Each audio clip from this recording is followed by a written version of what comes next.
Principal, Madame la députée de Joliette. Le 7 décembre dernier, dans un geste exceptionnel, 5 partis politiques, dont les 3 partis qui forment l'opposition à l'Assemblée nationale, se sont engagés à agir ensemble pour réformer le mode de scrutin. Nous avons même signé une déclaration commune visant à présenter une proposition conjointe pour la mise en place d'un mode de scrutin proportionnel mixte régional. Le dernier paragraphe de cette déclaration demande aux partis gouvernementaux de se joindre à notre démarche. Imaginez, Monsieur le Président, comment ce serait fort qu'au Québec, tous les partis représentés à l'Assemblée nationale s'unissent pour faire front commun sur cet enjeu fondamental pour notre démocratie représentative. Donc aujourd'hui, on tend la main au gouvernement. On invite la ministre responsable du dossier et son parti à accepter d'embarquer dans le train pour qu'on se présente tous et toutes à la prochaine élection avec un engagement commun pour qu'en 2022, on ait un nouveau mode de scrutin. Madame la ministre responsable de l'accès à l'information. J'aimerais rappeler le parti d'opposition que cela faisait partie de leur programme en 1969 et en 2011-2012, ils l'ont éliminé de leur plateforme eux-mêmes. L'idée d'une réforme du mode de scrutin n'est pas nouvelle. Plus récemment, entre 2001 et 2008, il y a eu plusieurs travaux qui ont été entrepris au Québec. Il y a eu d'abord des États généraux, il y a eu le rapport Massicotte, avant-projet de loi, consultation publique où des milliers de personnes ont participé, des centaines de mémoires. Il y a eu un mandat au directeur général des élections. Le choix d'un mode de scrutin, c'est un compromis social et politique. En 2008, il n'y a pas eu de consensus. Et il n'y a pas eu de consensus parce que les Québécois préfèrent la stabilité. Les Québécois veulent un système de scrutin qui est facile à comprendre et qui est simple.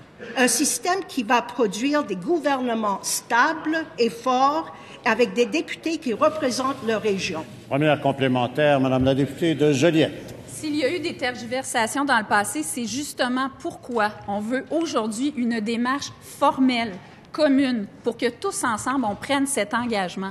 Et vous savez très bien, le gouvernement sait très bien qu'en 2003, c'était dans leur discours inaugural qu'ils ont déposé même un avant-projet de loi pour réformer le mode de scrutin. On est prêt à en faire une base de discussion commune.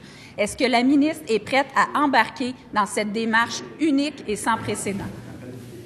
Madame la ministre responsable de l'accès à l'information. Et même à ça, en 2011-2012, ils l'ont éliminé de leur programme. Les Québécois ont parlé en 2014. Ils ont eu un gouvernement minoritaire en 2012. Et ils ont dit, on ne veut pas de gouvernement minoritaire, ce n'est pas stable. Ils ont pris une décision, ils ont élu un gouvernement majoritaire. Libéral. Exact. Maintenant, si on a un autre mode de scrutin qui est un mode de scrutin proportionnel, ça va être un gouvernement minoritaire.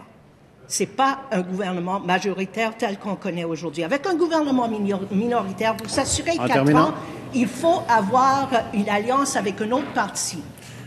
Deuxième complémentaire, Madame la députée de Joliette. Je dois vous dire, Monsieur le Président, que je suis très surprise de la réponse du gouvernement, de la ministre. Je pensais qu'il y aurait quand même une ouverture à considérer cette démarche unique pour travailler de manière commune, parce que vous savez quoi? C'est un élément fondamental pour rebâtir le lien de confiance entre la population et ses institutions démocratiques. Et justement, en travaillant tous et toutes ensemble, on peut se donner toutes les chances de réussir à rétablir ce lien-là, à faire en sorte que notre démocratie soit vraiment représentée. Madame la ministre déléguée à l'accès à l'information. En 2014, on ne croyait pas que c'était une priorité des Québécois. En 2014, nos priorités étaient l'assainissement des finances publiques, l'économie et la santé. Nous, ce qu'on fait, c'est qu'on respecte nos engagements électoraux.